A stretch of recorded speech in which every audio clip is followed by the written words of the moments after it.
chapitre 19, verset 12. Dieu ne s'est pas manifesté à Élie dans le vent puissant, ni dans le tremblement de terre, ni dans le feu, mais dans le murmure d'une voix douce. Pour entendre ce murmure, nous devons créer un espace de silence. Pourquoi 4 heures du matin est-il si significatif?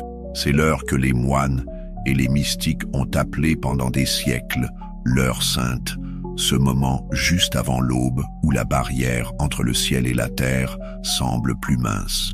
C'est l'heure où Jésus lui-même se levait souvent pour prier, comme nous le lisons dans Marc chapitre 1 verset 35.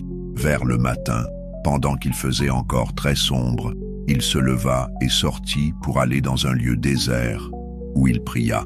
Peut-être vous êtes-vous réveillé à cette heure et avez-vous simplement consulté votre téléphone, vérifié l'heure puis vous êtes rendormi, manquant ainsi un rendez-vous divin. Ou peut-être avez-vous ressenti cet appel mais l'avez ignoré, pensant qu'il n'était qu'une perturbation de votre sommeil. Mes chers amis, si vous avez été réveillés à cette heure matinale, je vous invite à réfléchir. Et si ce n'était pas une coïncidence?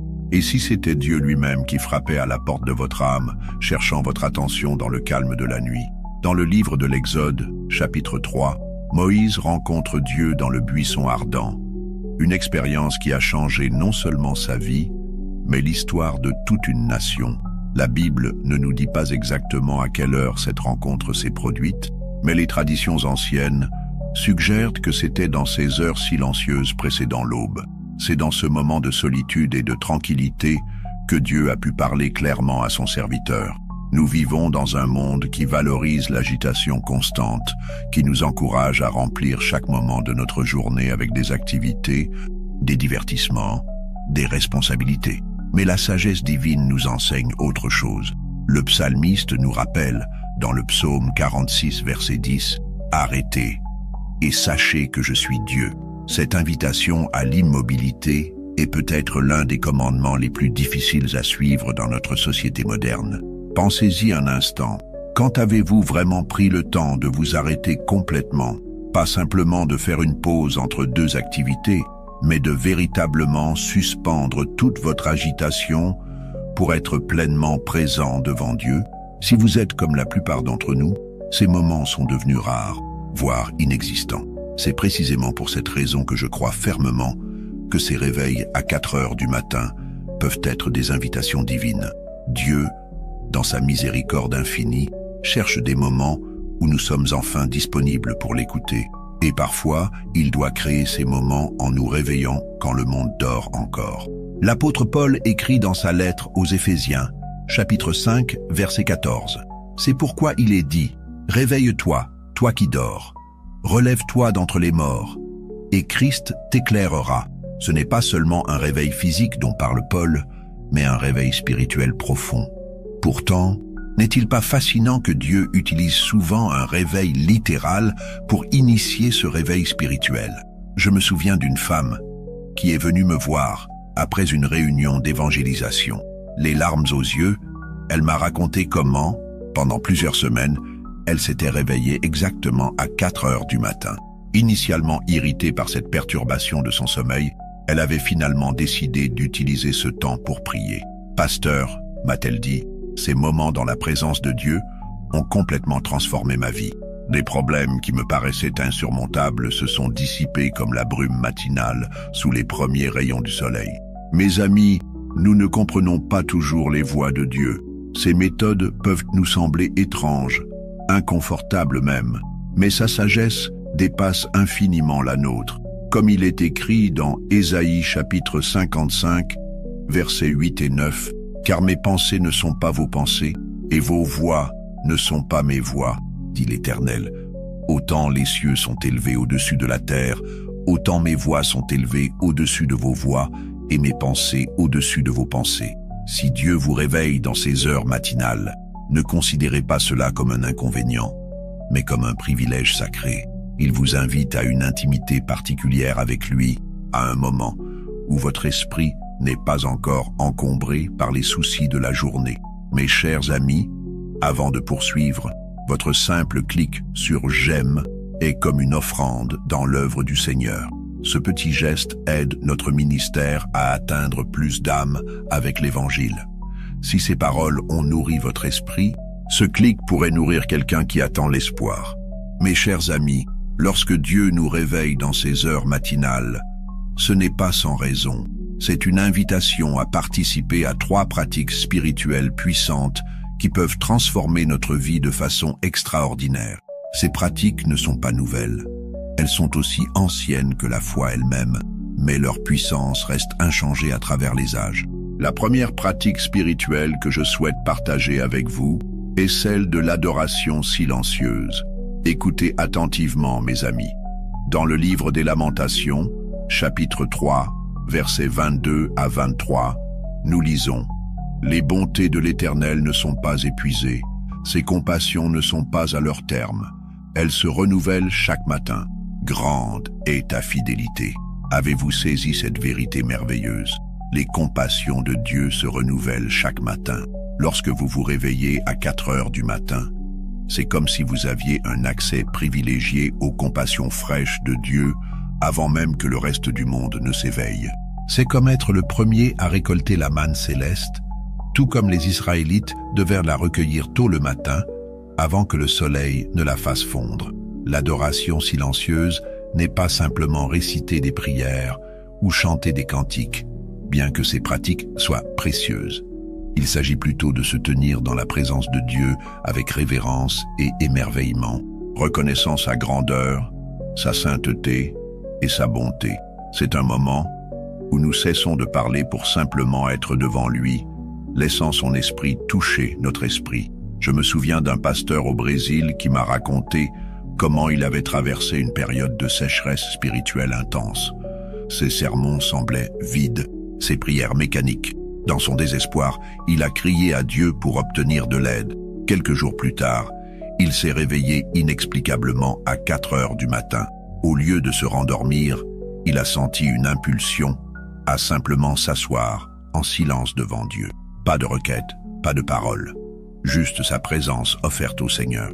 Les premiers jours, m'a-t-il confié, ont été difficiles. Mon esprit vagabondait constamment. Mais après une semaine de cette pratique, quelque chose a commencé à changer. J'ai commencé à ressentir la présence de Dieu d'une manière que je n'avais jamais connue auparavant. Des larmes coulaient souvent sur mon visage sans que je sache pourquoi. Et puis progressivement, la puissance est revenue dans mon ministère. Non pas ma puissance, mais celle de Dieu. La vérité est que nous sommes souvent tellement occupés à parler à Dieu que nous ne lui donnons jamais l'occasion de nous parler. L'adoration silencieuse crée cet espace sacré où Dieu peut chuchoter à notre âme des vérités que nos oreilles ne peuvent entendre. Le roi David, homme selon le cœur de Dieu, comprenait cette vérité lorsqu'il écrivait dans le psaume 46, verset 10, « Arrêtez et sachez que je suis Dieu. » Ce n'est pas une suggestion, mes amis, c'est un commandement divin. Nous devons nous arrêter, cesser notre agitation perpétuelle pour vraiment connaître Dieu dans la plénitude de qui il est. Mes chers amis en Christ, avez-vous expérimenté la puissance transformatrice de ces moments de silence sacré devant Dieu? Partagez dans les commentaires comment ces instants d'adoration silencieuse ont impacté votre vie spirituelle. La deuxième pratique spirituelle puissante que je veux vous encourager à adopter lors de ces réveils matinaux est la prière d'intercession. Écoutez attentivement, mes amis. Dans le livre d'Ézéchiel, chapitre 22, verset 30, Dieu dit « Je cherche parmi eux un homme qui élève un mur, qui se tienne à la brèche devant moi en faveur du pays, afin que je ne le détruise pas. Mais je n'en trouve point. » Quelle déclaration bouleversante. Dieu cherche des intercesseurs, des hommes et des femmes qui se tiendront dans la brèche pour leur famille, leur communauté, leur nation. Il y a quelque chose de particulièrement puissant dans l'intercession qui se produit pendant ces heures matinales. Lorsque la majeure partie du monde dort encore, nos prières semblent s'élever comme de l'encens pur devant le trône de Dieu, sans les interférences et les distractions de la journée. C'est comme si le voile entre le ciel et la terre devenait plus mince, permettant à nos supplications d'atteindre plus directement le cœur du Père. Je me souviens d'une mère dont le fils s'était égaré dans la drogue et la criminalité. Pendant des années, elle avait prié pour lui sans voir de changement. Puis, elle a commencé à se réveiller systématiquement à 4 heures du matin. Au lieu de s'en inquiéter, Elle a reconnu cela comme un appel divin à l'intercession. Pendant 3 mois, elle a fidèlement utilisé cette heure pour combattre spirituellement pour son fils. Un matin, m'a-t-elle raconté, les larmes aux yeux, alors que je priais avec ferveur, j'ai ressenti une paix inexplicable m'envahir. Je savais, au plus profond de mon être, que Dieu avait entendu mes prières. 3 jours plus tard, mon fils est rentré à la maison, brisé mais prêt à changer. Aujourd'hui, ce jeune homme est pasteur et aide d'autres personnes à sortir des mêmes pièges qu'il avait autrefois captivés. La vérité est que l'aube spirituelle précède souvent l'aube naturelle. Quand nous intercédons dans ces heures sombres, nous préparons le chemin pour que la lumière de Dieu pénètre dans les situations les plus désespérées. L'apôtre Paul, dans sa première lettre à Timothée, chapitre 2, versets 1 et 2, nous exhorte. J'exhorte donc, avant toute chose, à faire des prières, des supplications, des requêtes, des actions de grâce, pour tous les hommes, pour les rois et pour tous ceux qui sont élevés en dignité, afin que nous menions une vie paisible et tranquille, en toute piété et honnêteté. Remarquez ces mots, avant toute chose. L'intercession n'est pas une activité secondaire ou optionnelle pour le croyant, c'est une priorité absolue.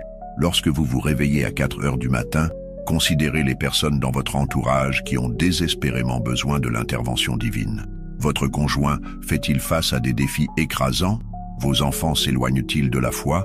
Votre Église traverse-t-elle une période de sécheresse spirituelle? Votre nation s'enfonce-t-elle dans l'immoralité et l'apostasie? C'est le moment de vous tenir dans la brèche pour eux. Savez-vous, mes amis, que de nombreux grands réveils spirituels ont commencé par quelques fidèles qui se sont engagés dans la prière d'intercession aux premières heures du matin. Le réveil du pays de Galles, le réveil d'Azusa Street, le réveil en Corée du Sud. Tous ont été précédés par une intercession persistante et fervente. Si vous vous réveillez à 4 heures du matin, ne vous contentez pas d'intercéder pour vos propres besoins. Élargissez votre vision. Priez pour votre famille, vos voisins, votre église, votre ville, votre nation. Dieu cherche des intercesseurs qui se tiendront dans la brèche pour un monde qui périt. La 3e pratique spirituelle que je vous encourage à adopter lors de ces réveils divins est la méditation sur la parole de Dieu. Laissez-moi vous dire quelque chose d'important, mes amis. Dans le psaume 119, verset 148, David déclare « Je devance l'éveil et j'ouvre les yeux pour méditer ta parole ». Remarquez qu'il ne se contentait pas d'attendre le matin. Il devançait l'éveil, se réveillant avant même que le jour ne se lève, spécifiquement pour méditer sur les Écritures. Il existe une profondeur de compréhension qui ne vient que lorsque nous engageons notre esprit avec la parole de Dieu dans ces moments tranquilles avant l'aube. C'est comme si notre esprit, non encore encombré par les préoccupations du jour, était particulièrement réceptif aux vérités divines. Les Écritures que nous avons lues des dizaines de fois auparavant semblent soudain révéler de nouveaux trésors, comme si le Saint-Esprit illuminait la page d'une manière spéciale. Je me souviens d'un homme d'affaires chrétien qui traversait une crise financière majeure. Sa compagnie était au bord de la faillite et il ne voyait aucune issue à sa situation. Pendant plusieurs semaines, il s'est réveillé précisément à 4 heures du matin. Au lieu de s'inquiéter de ses problèmes, il a décidé de consacrer ce temps à la méditation des Écritures. Un matin, m'a-t-il confié, je lisais le passage où Jésus nourrit les 5000 personnes avec 5 pains et 2 poissons. J'avais lu cette histoire d'innombrables fois, mais cette fois-ci, c'était différent. J'ai été frappé par la vérité que Jésus n'a pas créé de la nourriture à partir de rien. Il a pris le peu qui était disponible, l'a béni et l'a multiplié. Soudain, j'ai compris que Dieu n'attendait pas que je trouve des ressources nouvelles et miraculeuses. Il voulait que je lui apporte le peu que j'avais pour qu'il puisse le multiplier. Cet homme a complètement changé sa stratégie commerciale, se concentrant sur les ressources limitées qu'il possédait encore, plutôt que de chercher désespérément de nouveaux investissements. Aujourd'hui, son entreprise est plus prospère qu'elle ne l'a jamais été, et il attribue ce tournant à cette révélation reçue pendant sa méditation matinale. La vérité est que nous ne nous contentons souvent que d'une lecture superficielle des Écritures, traversant rapidement des chapitres sans permettre à la parole de pénétrer profondément dans notre esprit et notre cœur. Mais la méditation est différente. Elle implique de s'attarder sur les textes, de les ruminer lentement, de les tourner et retourner dans notre esprit comme un joyau précieux sous la lumière, observant chaque facette de la vérité divine. Josué chapitre 1, verset 8 nous dit que ce livre de la loi ne s'éloigne point de ta bouche. Médite-le jour et nuit pour agir fidèlement selon tout ce qui y est écrit, car c'est alors que tu auras du succès dans tes entreprises, c'est alors que tu réussiras. Remarquez la promesse attachée à la méditation constante de la parole, le succès et la réussite dans nos entreprises. Quand vous vous réveillez à 4 heures du matin, ne vous précipitez pas vers votre téléphone ou votre ordinateur. Saisissez votre Bible, prenez un passage, même court, et méditez-le lentement, profondément. Demandez au Saint-Esprit de vous révéler ces vérités cachées. Laissez la parole s'enraciner dans votre esprit et votre cœur avant que les distractions de la journée ne commencent à faire leur ravage. Mes chers amis, ces 3 pratiques spirituelles, l'adoration silencieuse, la prière d'intercession et la méditation sur la parole, forment ensemble un puissant trio qui peut transformer complètement votre vie spirituelle lorsqu'elles sont pratiquées dans ces moments privilégiés où Dieu vous réveille. Mais laissez-moi vous dire une chose importante, la constance est essentielle. Dans le livre de Daniel, chapitre 6, verset 10, nous lisons « Lorsque Daniel sut que le décret était signé, il se retira dans sa maison, où les fenêtres de la chambre supérieure étaient ouvertes dans la direction de Jérusalem, et 3 fois par jour, il se mettait à genoux. Il priait et il louait son Dieu, comme il le faisait auparavant. » Remarquez ces derniers mots, « comme il le faisait auparavant ». Même face à une menace de mort, Daniel a maintenu sa discipline spirituelle. Il n'a pas permis que les circonstances, aussi graves soient-elles, perturbent sa communion avec Dieu. De même, lorsque vous commencez à répondre à ces appels divins à 4 heures du matin, vous pourriez rencontrer de la résistance. Votre corps protestera, réclamant plus de sommeil. Votre esprit inventera 1000 excuses pour retourner sous les couvertures. Le diable lui-même cherchera à vous convaincre que ces moments n'ont aucune valeur particulière. Ne les écoutez pas. Je me souviens d'un jeune pasteur qui m'a dit qu'après avoir commencé à se lever régulièrement à 4 heures du matin pour ses pratiques spirituelles, il a fait face à une fatigue écrasante pendant les premières semaines. J'étais tenté d'abandonner, m'a-t-il confié. Mais quelque chose en moi savait que je devais persévérer. Après environ 1 mois, son corps s'est adapté à ce nouveau rythme et il a découvert qu'il avait en fait besoin de moins de sommeil qu'auparavant. Plus important encore, son ministère a commencé à porter un fruit sans précédent. La vérité est qu'il existe un rythme spirituel que Dieu a établi dans l'univers, tout comme il a établi les rythmes des marées et les saisons. Le psalmiste écrit dans le psaume 63, verset 1, « Ô Dieu, tu es mon Dieu, je te cherche. Mon âme a soif de toi, mon corps soupire après toi, dans une terre aride, desséchée, sans eau. » Cette soif spirituelle doit être étanchée régulièrement, et ces heures matinales offrent la fraîcheur dont notre âme a désespérément besoin.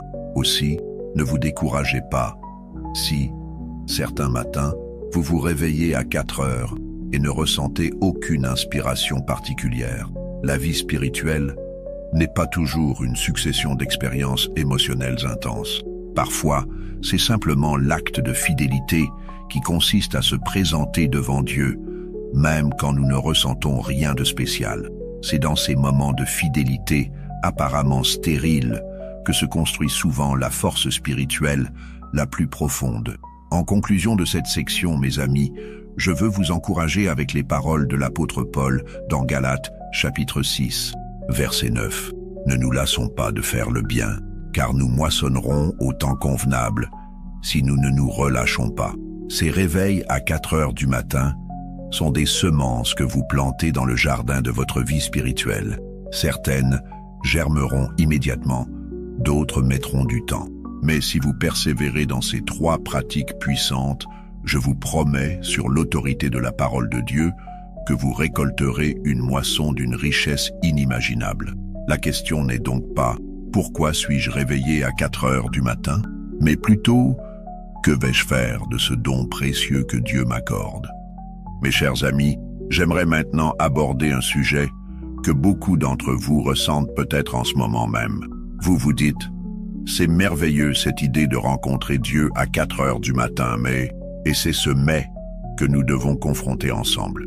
Certains d'entre vous pensent, mais je ne me réveille jamais naturellement à cette heure. D'autres se disent, mais j'ai besoin de mon sommeil pour fonctionner correctement. Et d'autres encore, mais ma situation familiale ne me permet pas de me lever à cette heure sans déranger toute la maison. Laissez-moi vous dire une vérité que beaucoup ne veulent pas entendre. Les excuses, aussi légitimes soient-elles, ne changent rien à l'appel de Dieu sur votre vie. Dans le livre de l'Exode, chapitre 3, lorsque Dieu a appelé Moïse depuis le buisson ardent, celui-ci a immédiatement commencé à énumérer ses limitations. Qui suis-je pour aller vers Pharaon? Je ne suis pas un orateur éloquent. Envoie quelqu'un d'autre. Mais Dieu n'a pas accepté ses excuses, car il avait choisi Moïse pour une mission spécifique. De même, si Dieu vous réveille à 4 heures du matin, c'est qu'il a un but précis, une intention particulière pour votre vie. Vous pouvez soit saisir cette opportunité, soit la laisser passer. Mais sachez que les rendez-vous divins manqués ne reviennent pas toujours. Je me souviens d'un homme d'affaires très occupé qui m'a confié, pendant 6 mois, je me suis réveillé presque chaque jour à 4 heures du matin. Mais j'étais tellement obsédé par mon besoin de sommeil que je me forçais à me rendormir. Puis un jour, lors d'une retraite spirituelle, j'ai compris que Dieu essayait de m'atteindre pendant tout ce temps. Quand je suis rentré chez moi, j'attendais avec impatience ces réveils matinaux, mais ils avaient cessé. J'ai dû alors mettre délibérément mon réveil à 4 heures pour retrouver ces moments précieux que j'avais auparavant rejetés. La vérité est que Dieu frappe, mais il ne force jamais la porte.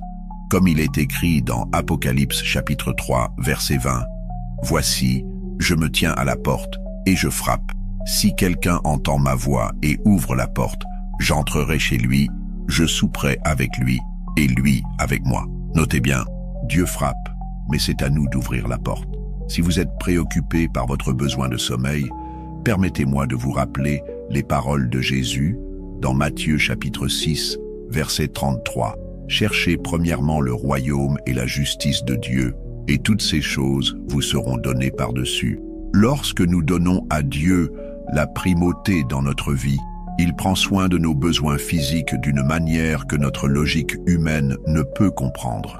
De nombreux témoignages confirment cette vérité. Des personnes qui consacrent régulièrement ces heures matinales à Dieu découvrent souvent qu'elles fonctionnent mieux avec moins de sommeil. Leur corps semble recevoir une vitalité qui ne vient pas uniquement du repos physique, mais d'une communion profonde avec le Créateur de l'univers. Abordons maintenant un deuxième obstacle majeur, la distraction. Même si vous vous réveillez fidèlement à 4 heures du matin avec l'intention de rencontrer Dieu, le monde moderne conspire pour détourner votre attention. Le téléphone portable est peut-être l'ennemi le plus insidieux de ces moments sacrés. Je vous pose cette question, mes chers amis. Quelle est la première chose que vous faites lorsque vous vous réveillez, même à 4 heures du matin? Pour beaucoup d'entre vous, c'est consulter votre téléphone, vérifier les messages, parcourir les médias sociaux ou simplement regarder l'heure. Ce simple geste peut détruire la possibilité d'une rencontre divine.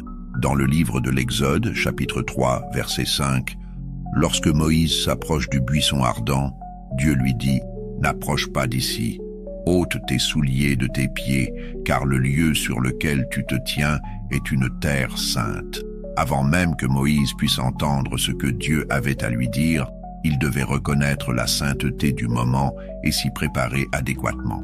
De même, ces réveils à 4 heures du matin sont une terre sainte, un espace sacré créé par Dieu pour vous parler intimement. Avant de tendre la main vers votre téléphone, tendez votre cœur vers le ciel. Avant de vous connecter au monde, connectez-vous à l'Éternel.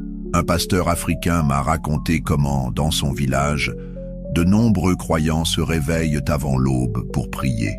La première règle que nous enseignons, m'a-t-il dit, est de ne jamais laisser quoi que ce soit s'interposer entre le moment du réveil et le moment de la prière. Pas de nourriture, pas de conversation, pas de distraction. Les pieds touchent le sol et les genoux suivent immédiatement. La vérité est que notre génération souffre d'une addiction à la distraction. Nous sommes tellement habitués à un flux constant d'informations et de stimulation que le silence et la solitude nous mettent mal à l'aise. Pourtant, c'est précisément dans ce silence inconfortable que Dieu parle souvent le plus clairement. Le prophète Élie a découvert cette vérité sur le mont Horeb. Dans 1er Rois, chapitre 19, nous lisons que Dieu ne s'est manifesté ni dans le vent violent, ni dans le tremblement de terre, ni dans le feu, mais dans le murmure doux et léger. Pour entendre ce murmure, Élie devait être complètement attentif, sans distraction. Si vous vous réveillez à 4 heures du matin, je vous exhorte à établir un sanctuaire temporel, un espace de temps où rien n'est autorisé à entrer, sauf vous et Dieu. Placez votre téléphone dans une autre pièce avant de vous coucher. Préparez votre Bible et votre journal la veille.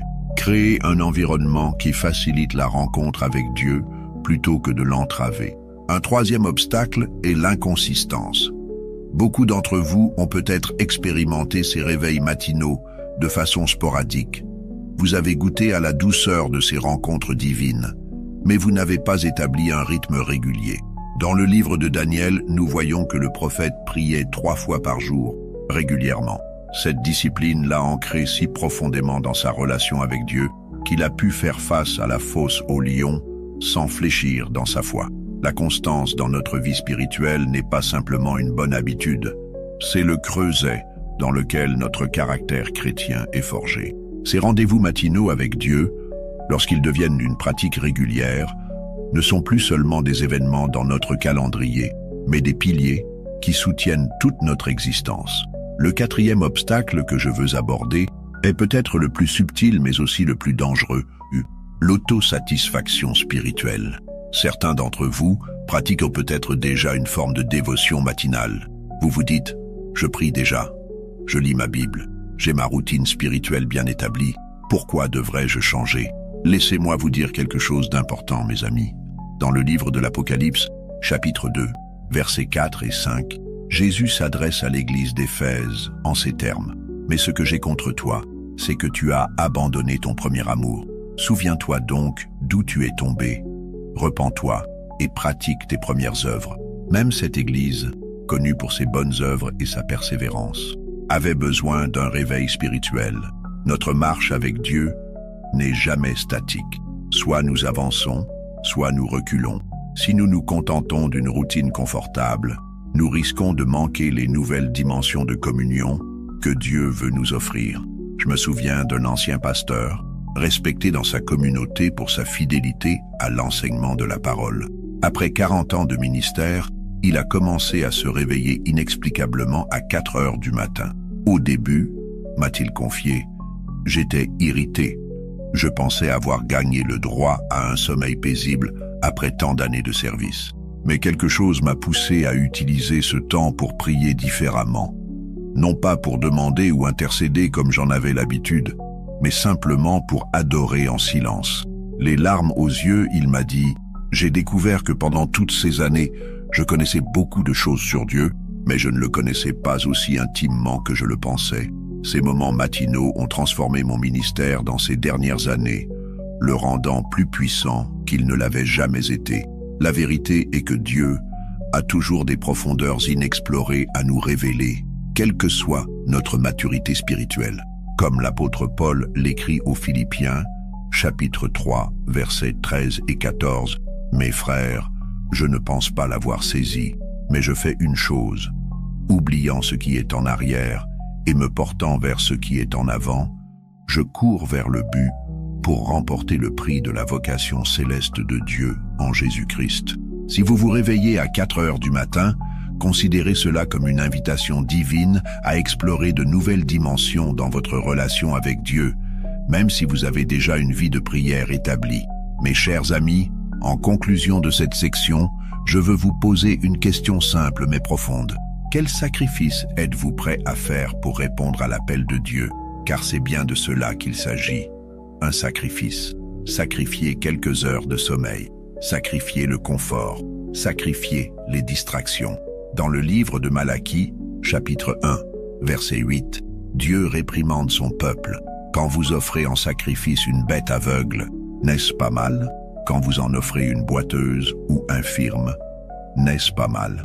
Dieu mérite notre meilleur, pas nos restes. Ces heures matinales représentent souvent le meilleur de nous-mêmes. Notre esprit est plus clair, notre environnement plus calme, notre journée encore intacte. Offrir ces moments précieux à Dieu est un sacrifice d'agréable odeur. Partagez dans les commentaires quels obstacles vous avez dû surmonter pour maintenir votre rendez-vous avec Dieu dans ces heures matinales et comment cette discipline a transformé votre vie spirituelle. Mes chers amis en Christ, nous arrivons maintenant au terme de notre méditation sur ce phénomène spirituel puissant. Ces réveils à 4 heures du matin qui peuvent transformer complètement notre relation avec Dieu et par conséquent toute notre vie. Nous avons exploré ensemble les 3 pratiques spirituelles essentielles à cultiver pendant ces moments sacrés. L'adoration silencieuse qui nous permet de reconnaître la présence majestueuse de Dieu, la prière d'intercession qui nous positionne comme des guerriers spirituels pour nos familles, nos communautés et nos nations. Et enfin, la méditation profonde sur la parole de Dieu qui renouvelle notre esprit et transforme notre perspective.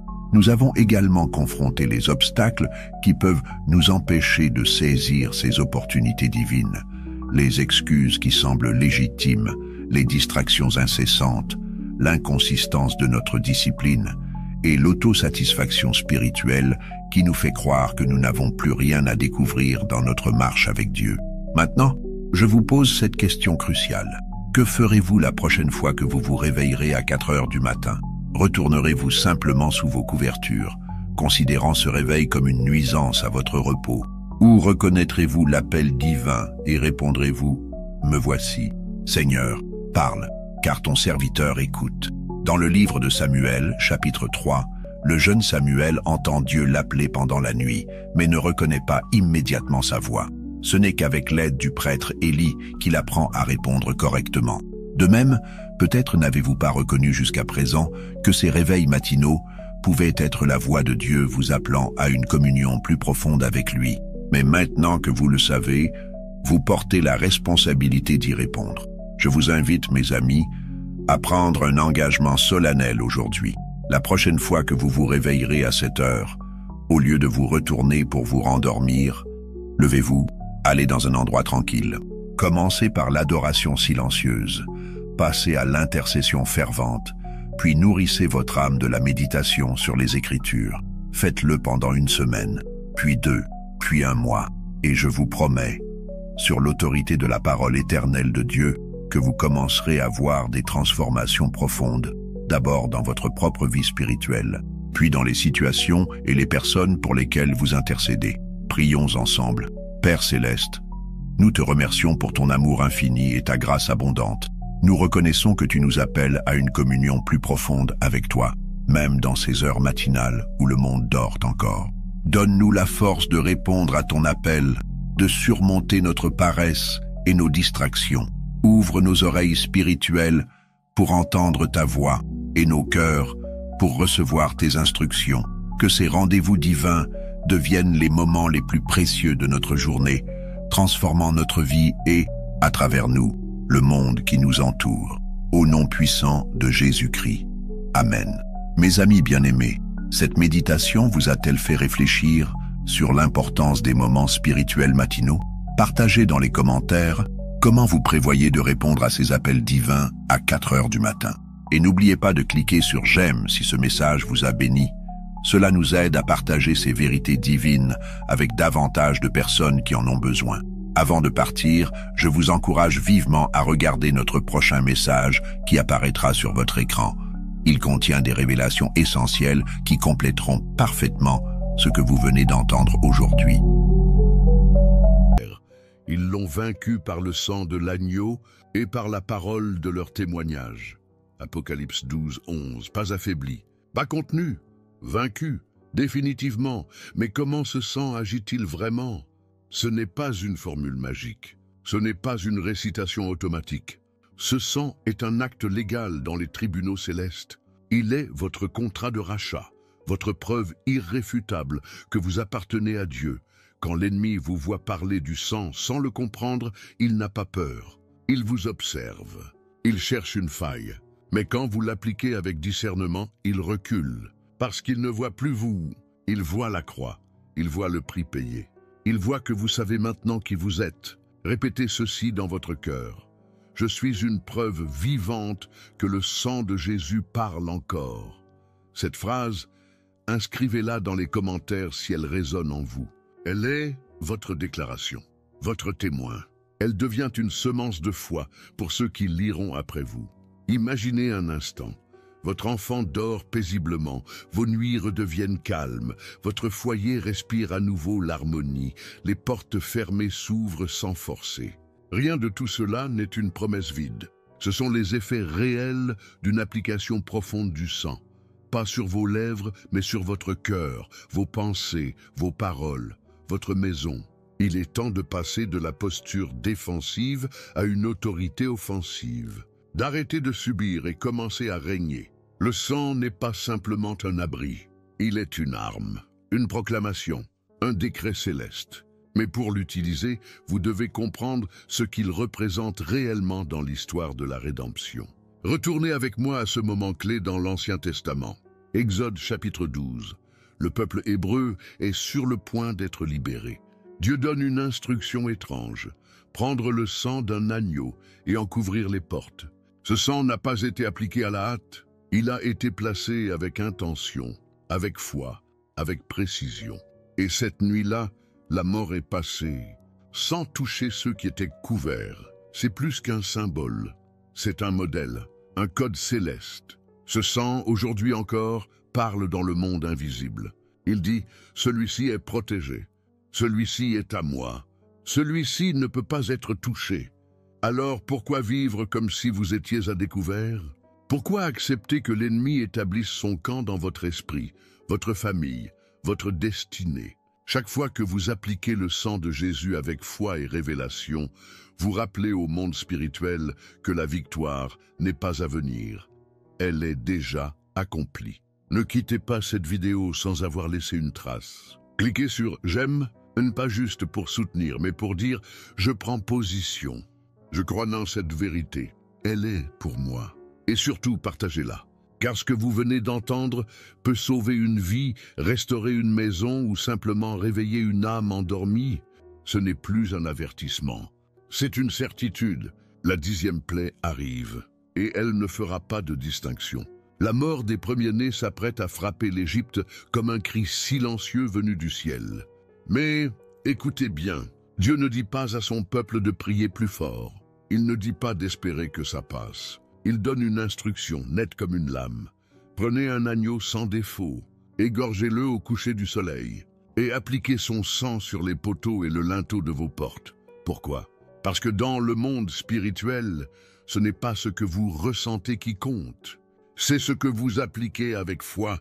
Cette nuit-là, ce n'est pas la ferveur des prières qui a repoussé la mort. Ce n'est pas même la profondeur de la foi d'Israël. Ce fut le sang visible, appliqué de façon obéissante, qui forma une barrière légale entre la destruction et la maison de celui qui croyait. Ce principe ne s'est jamais effacé. Il reste actif aujourd'hui. Quand le sang innocent est appliqué selon les instructions divines, l'ennemi ne peut pas passer. Il peut tourner autour, il peut observer, mais il ne franchit pas la ligne. Imaginez une clôture invisible, mais infranchissable autour de votre maison, de vos enfants, de votre avenir. C'est ce que le sang crée. Un territoire scellé, un droit spirituel que personne ne peut contester. Mais voici le plus stupéfiant. Ce sang d'agneau versé en Égypte n'était qu'une ombre, une prophétie en image, une annonce voilée d'un sang infiniment plus puissant, plus pur, plus éternel, celui de Jésus-Christ. Transportons-nous dans le lieu le plus sacré d'Israël, le Saint des Saints. Là, une fois par an, le grand prêtre pénétrait avec crainte. Il aspergeait le sang sur le propitiatoire, au-dessus de l'arche de l'Alliance, devant la présence directe de Dieu. Ce geste n'était pas symbolique. Il apaisait la colère divine. Pas en théorie, en réalité. La justice de Dieu était satisfaite. Le peuple était couvert, temporairement, jusqu'au prochain sacrifice, jusqu'au prochain Yom Kippour, jusqu'à ce qu'un jour, une croix soit dressée sur une colline. Et là, mes amis, tout a changé. Car Jésus n'a pas seulement subi la croix, il l'a choisi. Il est devenu l'agneau pascal ultime. Et lorsque son sang a coulé, il ne couvrait pas le péché. Il l'effaçait. Il ne retardait pas la sentence. Il l'annulait définitivement. Ce que des milliers de sacrifices annonçaient depuis des siècles, une seule offrande parfaite l'a accompli une fois pour toutes. Mais voilà l'erreur tragique de beaucoup de croyants. Ils savent que le sang les sauve, mais ils ignorent qu'il les autorise. Car Satan n'a qu'un seul droit légal sur votre vie, le péché non expié. Une fois ce droit retiré par le sang de Jésus, il devient un intrus sans titre. Il peut rugir, menacer, frapper aux vitres de votre esprit, mais il ne peut pas entrer, sauf si vous oubliez qui vous êtes. Répétez ceci dans votre cœur et écrivez-le dans les commentaires si vous y croyez. Le sang m'a libéré et me rend inattaquable. Ce n'est pas un slogan. C'est une réalité spirituelle que l'enfer reconnaît.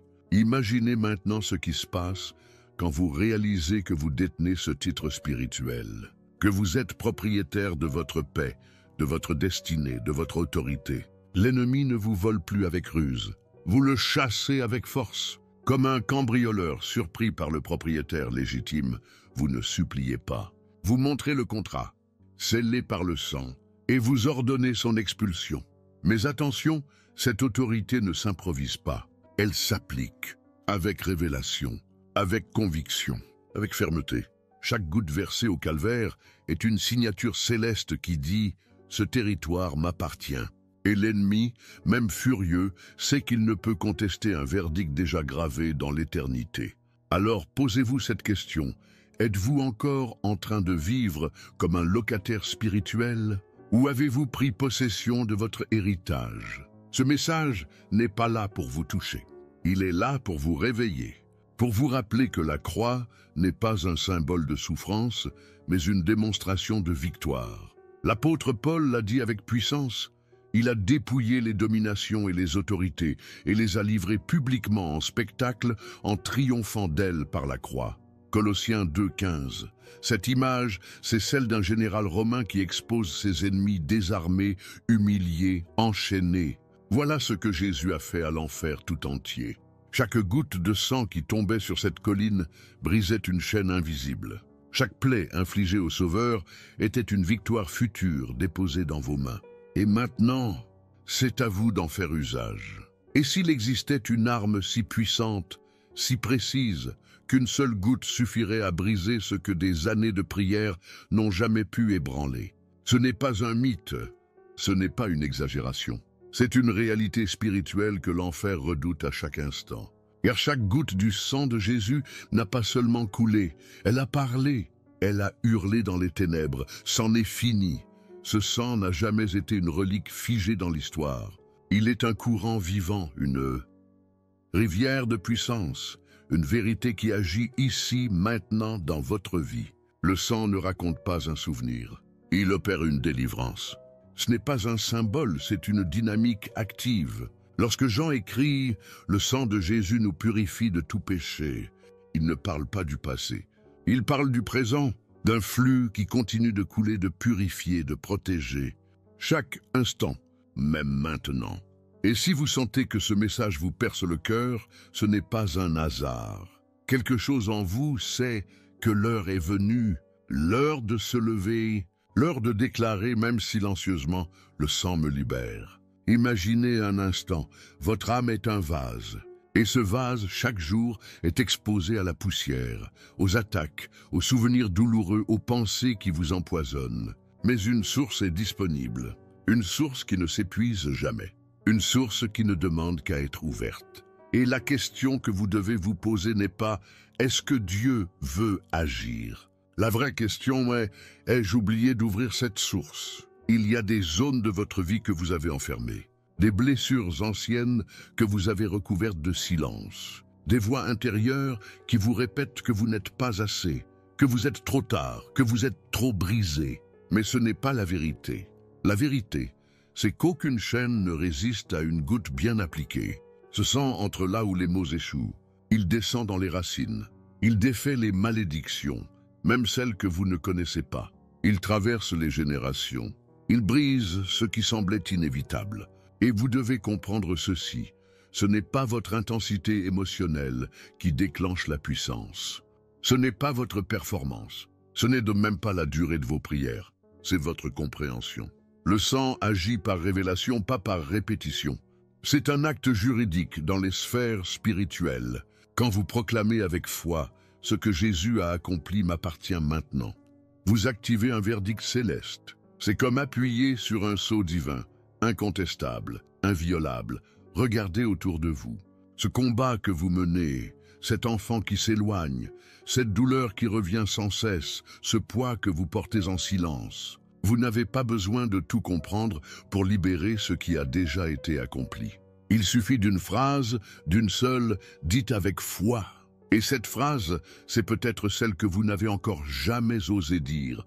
Le sang me libère. Vous ne pouvez pas négocier avec les ténèbres. Vous devez les confronter. Et l'arme que Dieu vous a donnée est déjà entre vos mains. Elle ne ressemble pas à ce que le monde glorifie. Elle ne fait pas de bruit. Elle ne cherche pas l'attention. Mais elle porte en elle toute l'autorité du ciel. Une seule goutte, une seule déclaration. Et l'atmosphère change. Ce n'est pas une image poétique. C'est une réalité spirituelle que vous êtes appelés à expérimenter maintenant. Souvenez-vous de David. Il n'a pas eu besoin des 5 pierres. Une seule a suffi. Ce n'était pas la pierre qui était spéciale. C'était la foi qui la lançait. De la même manière, ce que vous tenez n'a pas besoin d'être multiplié. Il a juste besoin d'être activé avec foi. Pas demain, pas quand vous vous sentirez plus prêt, maintenant. Répétez-le dans votre cœur ou écrivez-le dans les commentaires si vous sentez que cette vérité s'enracine en vous. Le sang me libère. Ce n'est pas une formule, c'est un verdict. Et quand ce verdict est déclaré, les chaînes tombent, informées par la parole, ancrées dans la vérité et prononcées avec l'autorité de celui qui connaît ses droits. Voilà ce que devient votre voix quand vous comprenez ce que le sang de Jésus signifie vraiment. Ce que nous allons voir maintenant n'est pas une théorie de plus, ni une belle formule spirituelle. C'est une stratégie concrète, révélée par les Écritures, pour marcher dans une victoire réelle et durable. Premièrement, il faut changer de posture. Trop de croyants prient comme des mendiants, suppliant Dieu d'agir comme s'ils étaient à l'extérieur du royaume, cherchant une faveur. Mais ce n'est pas votre place. Vous êtes héritier. Vous avez un acte de propriété, signé du sang de l'agneau. Ce sang n'a pas seulement payé pour vos fautes, il a établi vos droits. Vous n'avez pas à supplier. Vous êtes autorisé à déclarer. Vous êtes mandaté pour vous lever et parler avec l'assurance d'un fils, non pas avec l'incertitude d'un esclave. Ensuite, il y a cette application simple mais puissante, la déclaration du sang sur une situation spécifique. Pas comme un rituel automatique, pas comme une tentative désespérée, mais comme un acte conscient d'autorité spirituelle. Vous dites avec foi, je couvre cette personne, ce lieu, cette circonstance par le sang précieux de Jésus. Et cette déclaration, quand elle est faite en connaissance de cause, impose un rappel légal dans le monde spirituel. L'ennemi n'a aucun droit ici. Troisièmement, tenez bon. Parce qu'après chaque déclaration, le diable cherchera à remettre en question votre position. Il va tenter de semer le doute, faire du bruit, vous fatiguer. Mais votre rôle n'est pas de dialoguer avec l'ennemi. Votre rôle, c'est de tenir ferme, de rester dans la foi, de refuser les mensonges. Ce n'est pas votre force qui scelle la victoire, c'est votre constance dans la vérité. Et la vérité, c'est que sa défaite est déjà prononcée, scellée, finalisée depuis la croix. Imaginez maintenant ce moment très concret.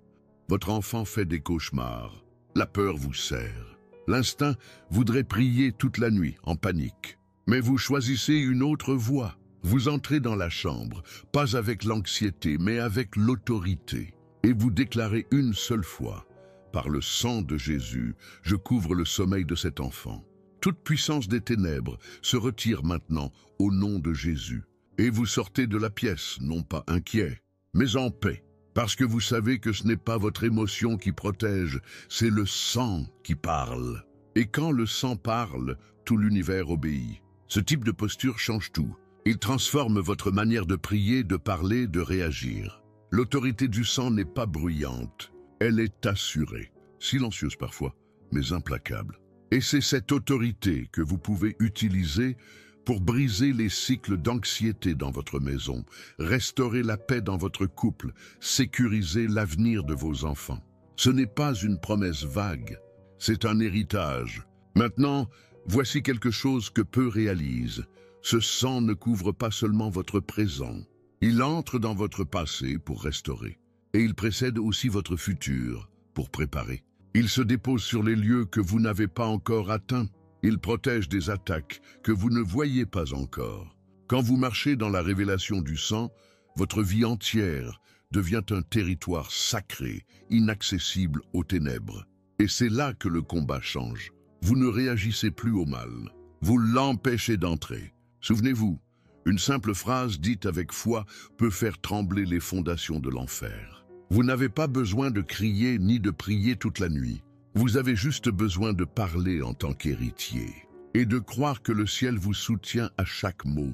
Je suis couvert, ma maison est couverte, mon avenir est scellé.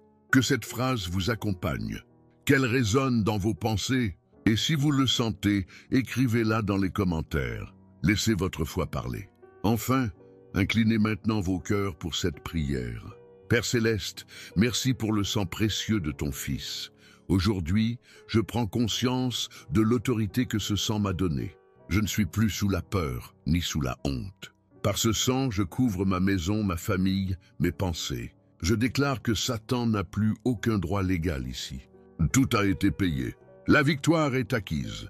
Je choisis de marcher dans cette vérité, de vivre dans cette paix. Et je proclame, le sang me libère. Au nom puissant de Jésus, Amen. Et maintenant que vous connaissez cette autorité, ne vous arrêtez pas là. La vidéo qui s'affiche maintenant va vous montrer comment sanctifier chaque matin avec cette même puissance. Ne la manquez surtout pas. Si ce message a résonné en vous, abonnez-vous à la chaîne et cliquez sur « J'aime ». Vous aiderez d'autres à découvrir la puissance du sang de Jésus. On se retrouve très vite. Vous êtes couverts du roi des rois et qu'il venait lui-même t'ouvrir. Tu n'as pas besoin de tout comprendre. Tu as seulement besoin de croire, de parler et d'attendre. Car celui qui t'aime ne ment pas. Tu penses peut-être que c'est trop tard. Tu as vu tant de choses aller mal. Tes enfants, ton foyer, ta santé, ton cœur brisé. Mais il y a un changement en cours. Invisible aux yeux humains, mais réel dans le monde de l'esprit. Et ce psaume est un outil, un canal, une déclaration prophétique. Le pasteur Billy Graham l'a compris. La parole vivante agit. Elle n'échoue jamais. Tu dois le faire, pas une fois, mais 3 fois. Et pas comme une formule magique. Fais-le avec larmes, s'il le faut. Avec ta voix tremblante, avec ton âme nue devant Dieu.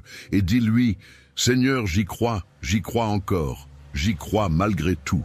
Et tu verras ce que Dieu peut faire pour une femme brisée mais obéissante. Souviens-toi, l'obéissance attire la bénédiction.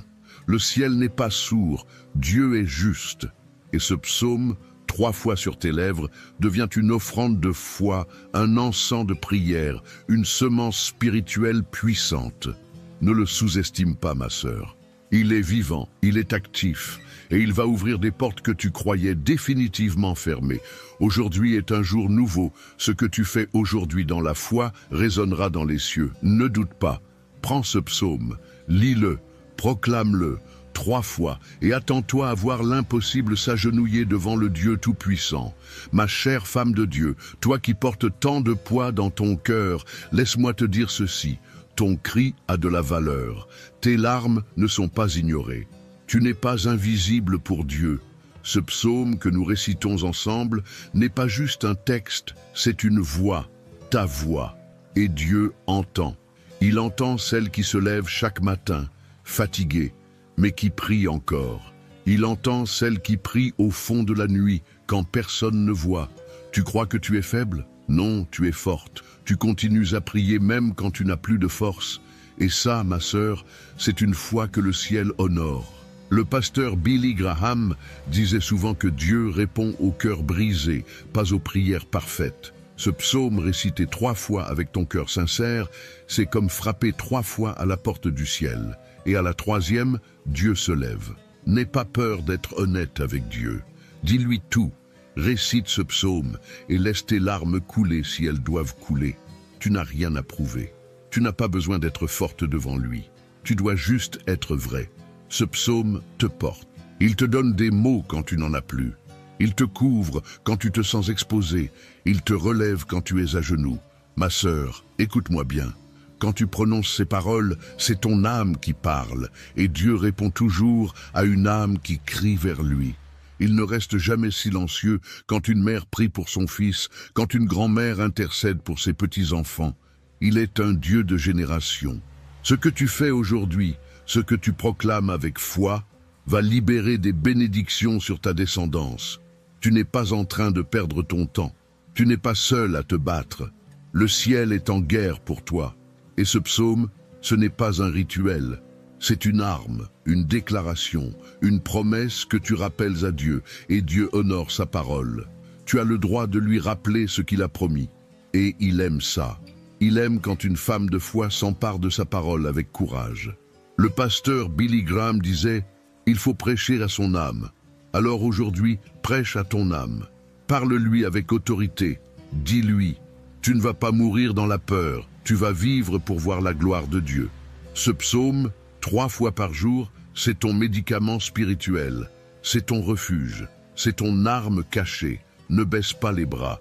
Tu es à 2 doigts de voir le miracle. Continue, même si tu ne ressens rien, même si tout semble pareil. Continue. Récite ce psaume encore et encore. Et laisse Dieu faire ce que toi tu ne peux pas faire. C'est dans ton obéissance simple que réside la percée. Et souviens-toi, tu n'es pas seul. Il y a des milliers de femmes comme toi, en ce moment même, qui prient, qui espèrent, qui croient. Et Dieu agit. Il agit pour celles qui tiennent bon. Ce psaume est ton cri, ton arme, ta victoire. Ma sœur précieuse, je sais ce que tu ressens. Tu pries, tu cries, tu t'épuises. Et pourtant, tout semble rester pareil. Tu dis peut-être, « Seigneur, pourquoi rien ne bouge? Est-ce que tu m'écoutes vraiment ?» Et je veux que tu entendes cette vérité. Dieu n'est jamais sourd à une prière sincère. Il agit même quand toi, tu ne vois rien. Même quand tout est silencieux autour de toi, le ciel est en mouvement. Chaque fois que tu récites ce psaume 3 fois, tu secoues l'invisible. Peut-être que tu ne ressens rien, peut-être que tu n'as même pas la force de pleurer, mais le monde spirituel entend ton cri. Les anges reçoivent l'ordre d'agir. Les murailles tombent petit à petit, et le jour viendra où tout ce que tu as supporté aura un sens. Tu verras le fruit de ta persévérance. Le pasteur Billy Graham disait « Même quand vous ne voyez rien, ayez confiance que Dieu travaille. Il ne se repose jamais. Et surtout pour toi, maman, femme de foi, toi qui portes les autres, Dieu ne t'oublie pas. Tu es son enfant, tu es son projet. Et ton histoire ne finira pas dans la douleur. Elle finira dans la gloire. Garde la foi, même tremblante. Je sais que c'est dur. Tu regardes tes enfants et tu t'inquiètes. Tu penses à ton avenir et tu ressens une lourde peur. Mais aujourd'hui, je viens avec une parole du ciel pour toi. Récite ce psaume avec foi et la paix reviendra. Ce n'est pas une illusion, c'est une arme divine. Elle remet l'ordre là où tout est chaos. Elle aligne ta vie avec le plan de Dieu. Ma sœur, tu es une colonne. Tu tiens bon alors que beaucoup se seraient déjà effondrés. Tu es resté debout pour ta maison, pour ta famille. Tu as porté des fardeaux énormes et pourtant tu pries encore. Et parce que tu pries encore, Dieu va te récompenser. Ce psaume est une promesse vivante, ne le néglige jamais. Quand tu te lèves le matin et que tu récites ce psaume, c'est comme si tu dressais une table pour Dieu dans ta maison. Tu invites sa présence, tu prépares le terrain pour les miracles, tu nettoies l'atmosphère. Même si tu ne le vois pas, les ténèbres reculent. Il y a de la puissance dans tes paroles. Alors, je te supplie, ne t'arrête pas. Même si tu as récité ce psaume 100 fois, récite-le encore et fais-le avec autorité. Car Dieu a mis dans ta bouche une puissance que tu ignores. Ce n'est pas la longueur de ta prière qui compte, c'est la foi qui l'habite. Et ta foi, même fatiguée, est suffisante pour renverser les géants. Tu n'es pas invisible, tu es choisi. Tu n'es pas oublié, tu es appelé. Et chaque fois que tu proclames ce psaume, tu te rappelles à toi-même et au ciel que tu es une femme de Dieu, debout, vivante, fidèle. Et rien, ni personne, ne pourra t'empêcher de voir la porte que Dieu t'ouvrira. Femme de prière, femme d'autorité, laisse-moi te dire une vérité que tu dois entendre aujourd'hui. L'ennemi a peur de toi. Oui, toi, celle qui pense être faible, celle qui pleure seule dans sa cuisine, celle qui doute parfois de sa valeur. L'ennemi connaît la puissance que Dieu a placée dans ta voix, surtout quand tu proclames la parole avec foi. Ce psaume récité 3 fois, ce n'est pas juste une prière, c'est un ordre donné dans le monde spirituel. Quand tu ouvres ta bouche et que tu déclares ce psaume, tu ne parles pas comme une femme ordinaire, tu parles comme une fille du roi, une héritière, une prophétesse dans sa maison. Tu déclares la victoire de Dieu, même en pleine tempête. Et l'ennemi n'a pas d'autre choix que de reculer. Ce n'est pas de la magie, c'est l'autorité spirituelle. Le pasteur Billy Graham disait souvent « Une prière faite avec foi est plus forte que toutes les attaques de l'enfer ». Et toi, ma sœur, tu as cette foi. Même si elle est petite, même si elle est blessée, elle est là, et Dieu l'utilise. Ce psaume, quand tu le proclames avec ton cœur, fait trembler les fondations de l'ennemi. Tu n'es pas sans défense. Tu es armé. Ne laisse plus les mensonges du diable t'éteindre. Ne crois plus que tes prières ne servent à rien. Ne te laisse pas endormir par la routine. Chaque jour, récite ce psaume comme une femme qui sait qui elle est. Regarde-toi dans le miroir et dis « Je suis une femme de Dieu, j'ai été choisie et ma voix a du poids dans le ciel. » Car c'est la vérité. Tu n'as pas besoin d'un micro ni d'un public. Ta prière dans le secret, dans le silence de ton salon, est plus puissante que 1000 discours. Et quand tu récites ce psaume, tu mets en fuite des armées entières. Tu protèges ta maison, tu libères ton futur, tu brises les malédictions. Dieu t'a donné ce rôle de sentinelle et tu l'accomplis, même quand tu te sens faible. Il faut que tu comprennes ceci. Ta voix a été formée pour la guerre spirituelle. Elle a été ointe pour ouvrir les portes fermées. Chaque mot de ce psaume est une flèche que tu lances contre les ténèbres. Et chaque récitation est une victoire que tu construis, même si tu ne le vois pas tout de suite. Lève-toi, ma sœur. Ne laisse pas le découragement t'éteindre. Récite ce psaume. Proclame-le. Crois en sa puissance. Et marche dans cette autorité que Dieu t'a donnée. Tu n'es pas une victime, tu es une combattante, une lionne. Et la voix de la lionne fait trembler toute la savane. Ma sœur, si cette parole a touché ton cœur, ne garde pas ça pour toi. C'est le moment de faire un acte de foi. Envoie cette vidéo à 3 femmes de prière que tu connais. Partage-la sur WhatsApp, dans tes groupes, à ta famille, et laisse un commentaire en disant « Je crois que les portes vont s'ouvrir pour moi ». Fais-le maintenant. Levons un cri de foi ensemble. Ma sœur, écoute bien, même dans le désert, même quand tout semble sec, stérile, froid, Dieu est capable d'ouvrir un chemin. Ce psaume que tu récites avec foi, c'est de l'eau dans ta terre sèche. Tu n'as pas besoin de comprendre le comment. Tu dois seulement croire que Dieu peut tout faire, même là où il n'y a plus rien. C'est dans les moments les plus durs que le miracle prend forme. Tu n'es pas abandonné. Tu es dans la salle d'attente du ciel. Tu regardes peut-être ta vie et tu ne vois que ruines, des rêves brisés, des espoirs envolés. Mais je veux te dire aujourd'hui avec l'autorité du Saint-Esprit, Dieu n'a pas dit son dernier mot. Quand tu récites ce psaume 3 fois, c'est comme si tu proclamais à ton désert, tu ne vas pas m'enterrer. Tu cries à ton Dieu, viens Seigneur, viens dans ma sécheresse. Et il vient. Ce psaume est plus qu'un texte biblique, c'est une semence. Et une semence, même cachée sous la terre, porte la vie en elle. Toi qui es mère, tu comprends la patience, la douleur, l'attente, mais aussi la joie de voir naître ce que tu as porté longtemps. Tu portes une promesse, ma sœur. Et le psaume que tu proclames est une pluie spirituelle sur cette promesse. Il faut que tu continues, même quand tu es fatigué. même quand tu ne vois pas le fruit tout de suite.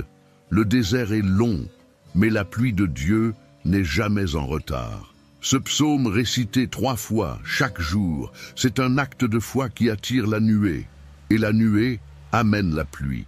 Garde-toi de céder au découragement. Dieu est fidèle.